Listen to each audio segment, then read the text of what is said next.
Hey, hello everyone, welcome to Braille Manager. We'll be learning about cell referencing today. It is also known as cell locking because it has two types of cell referencing, relative referencing and absolute referencing. So what is cell referencing? So now we'll use this quarterly budget data to analyze our formula. Let's say I want to find the percentage of the individual expenses of the total budget. It comes out to be 77.64%. Similarly, we want to find the components of other, but there is a slight error that we'll observe. See, what happens is if you drag the formula, the cell relatively moves one by one. See, towards the end it moves much lower than that. So how to resolve this problem? We don't want the denominator to move. We want just the numerator to move, and the denominator should always be total expenses. So for solving this problem, we'll change the formula slightly. So we want the cell E10 should be fixed. We don't want it to move. So how to fix it? We'll just press F4 to do this. F4 locks the cell. It can be done manually by putting dollar in front of both the cell and both the row and column IDs. Now this formula should work fine. If we drag it, we'll get the exact result, the desired result. See, the cell is locked. The cell E10 has been locked. So these two variants, the E10 and $E $10, is called relative referencing and absolute referencing respectively. But the entire world knows about this. But what about the partial referencing like E $10 and $E $10, in which only one component, that is a row or a column, is locked but not both at once?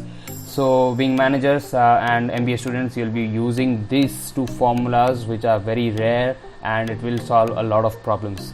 So we'll quickly move into the understanding of partial locking. See, we have a matrix. I want the cells to be multiplied by the respective column and row. Suppose I want here 1, so I want here 5 multiplied by 4, this should be 20. Similarly, I want to fill this entire table by multiplying each row and column. So how to do this using the formula? If we use the relative referencing formula and just drag it, we will get wrong result because the cells are moving accordingly. See, we don't want multiply this number, we just want the highlighted cells. So how to solve this problem? We'll use a simple formula, a simple partial locking method.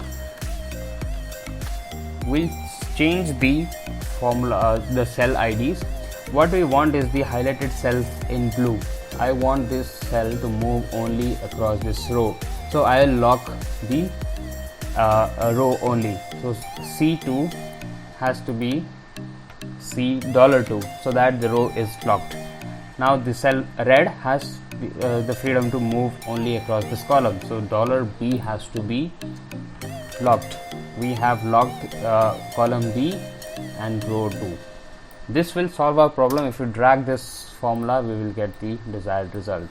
See, expected result 7 multiplied by 7, and it is moving across the desired highlighted rows and columns only.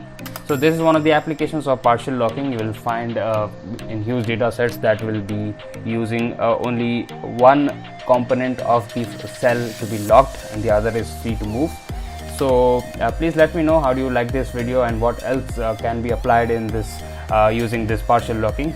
And thank you for watching. Do subscribe my channel.